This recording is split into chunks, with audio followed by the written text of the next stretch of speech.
Hola, ¿qué tal? Mi nombre es Alfredo Covarrubias y vamos a platicar el día de hoy acerca de algunas generalidades del abordaje terapéutico en el enfermo que tiene dolor. Como sabemos todos nosotros, la legislación mexicana nos invita a aliviar el dolor. Aquí podemos ver la Ley General de Salud, el reglamento de la Ley General de Salud y el acuerdo del Consejo General de Salubridad, del Consejo de Salubridad General, en donde se expone que es mandatorio el alivio del dolor de los pacientes que tienen una enfermedad paliativa y que se encuentran en situación de terminalidad. Para ello, este organismo, el Consejo de Salubridad General, realizó un algoritmo en el cual tuve la oportunidad de participar acerca de cómo podemos evaluar al paciente para asignar un tratamiento analgésico que sea óptimo, útil y eficaz. Ahora bien, existen elementos como la escala analgésica de la Organización Mundial de la Salud que se han utilizado para el manejo del dolor de los pacientes que se encuentran en diferentes contextos. Hay que puntualizar que la escalera utiliza a la intensidad del dolor para proponer la administración de fármacos. Es importante que sepan que la escalera se desarrolló en 1996 para el alivio del dolor por cáncer en África por personal paramédico. Es importante que ustedes sepan que la escalera analgésica de la OMS favorece la utilización de la vía oral para la administración de fármacos, que los fármacos tienen que ser administrados con el horario posológico de las indicaciones para prescribir. Esto quiere decir que si un fármaco tiene indicación de administrarse cada 6 horas, cada 8 horas, pues es como se tiene que administrar y no hacer cosas de cada 24 o cada 12 que no están indicadas en el IPP de los medicamentos. Específicamente en el caso de los opioides y de algunos antiinflamatorios y el paracetamol. La siguiente cosa que promueve la escalera es atención al detalle y centrado en el individuo.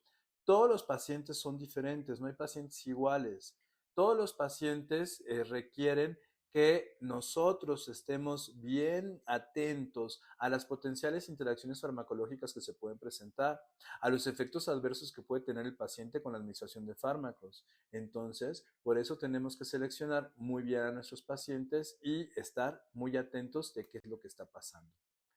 Esta escala analgésica de la OMS, ¿sí?, aunque fue desarrollada exclusivamente para el manejo del dolor por cáncer, se ha utilizado en diversos contextos, como el manejo del dolor agudo, hospitalario, el manejo de dolor agudo postoperatorio y antes del 2015 se ha utilizado también para el manejo del dolor crónico. Sin embargo, sabemos que en dolor crónico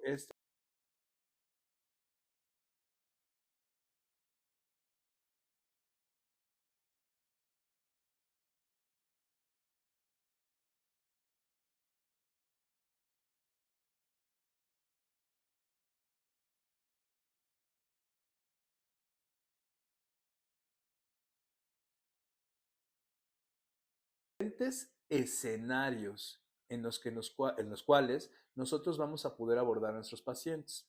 Si existe un componente claramente inflamatorio, si existe un componente claramente visceral, si existe un componente claramente neuropático, si existe un componente claramente nociplástico, si existe un componente claramente psicoafectivo, funcional. Para cada una de estas eventualidades que tú ya reconociste en tu evaluación del dolor, vas a poder proponer un abordaje dirigido. Es importante saber que la evaluación del dolor va a tomar en consideración importante diversos elementos que, si lo vemos de forma desapasionada, se encuentran contemplados en el concepto de dolor total. El dolor total descrito por Cecily Saunders, es aquellas esferas que afectan al dolor. La esfera física, la esfera social, la esfera psicoafectiva y la esfera espiritual son aquellas que impactan en la forma en la que los humanos perciben la experiencia dolorosa. Y sobre eso tenemos que tener en cuenta que, de acuerdo a estos lineamientos sugeridos por un grupo de expertos de Inglaterra que desarrollan las guías Impact, pues promueven evaluar el dolor de acuerdo a las diferentes intensidades, máxima intensidad, mínima intensidad, intensidad promedio, el dolor actual, utilizando un instrumento como el BPI, Brief Pain Inventory, o bien en aquellos pacientes que tienen alteración cognitiva, la utilización de instrumentos como el Algo Plus o el Dolo Plus.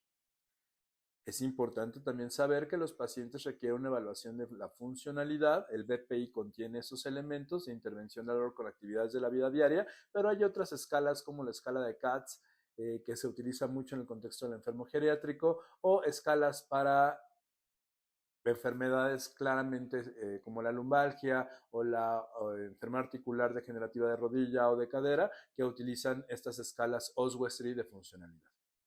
Para valorar el estado psicoafectivo del paciente se tienen que ver síntomas que sugieran depresión o ansiedad, y para ello tenemos los cuestionarios de Beck de depresión o de ansiedad, o bien la utilización de un instrumento hospitalario que es el HAD, o bien un instrumento que se llama Profiled Mood States.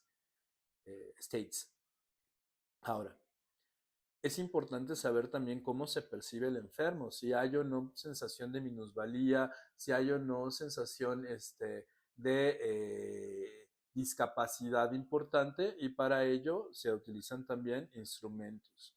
Hay pacientes que tienden a la catastrofización en forma muy importante, y este grupo de pacientes también requieren atención. Ahora, existen elementos claros y bien especificados acerca de cómo vamos a referir o en qué momento vamos a referir a nuestro paciente con un especialista en medicina del dolor. Y es cuando el paciente tenga un sufrimiento claramente evidente, cuando este paciente no tenga un alivio del dolor con las medidas que se le están proporcionando, y aquellos pacientes que requieran un procedimiento intervencionista. De tal forma que tú sabes ya que cuando te enfrentas a un enfermo con dolor, seas o no seas médico, pues vas a poder identificar elementos que sugieran la administración de un tratamiento farmacológico. Y en caso de que el paciente se encuentre con descontrol, los médicos tienen que hacer modificaciones a su tratamiento con base en la evaluación, pero los no médicos tendrán que hacer una recomendación para que ese paciente hable a su médico o sea revisado con su médico para que se ajusten los fármacos.